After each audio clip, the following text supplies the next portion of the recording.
বন্ধুরা, আমার মাকে মনে হয় নিয়ে হাঁটছে, আমার দিদি আসবে বলে।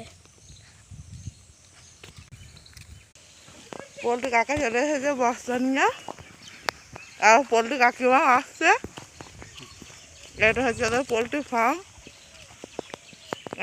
দেখুন পোল্ট্রি কাকিমা সামনে দাঁড়িয়ে গেল, দেখতে পাচ্ছেন। আর দেখুন ওদের ছাগল, গোয়াল, গরু। চলো।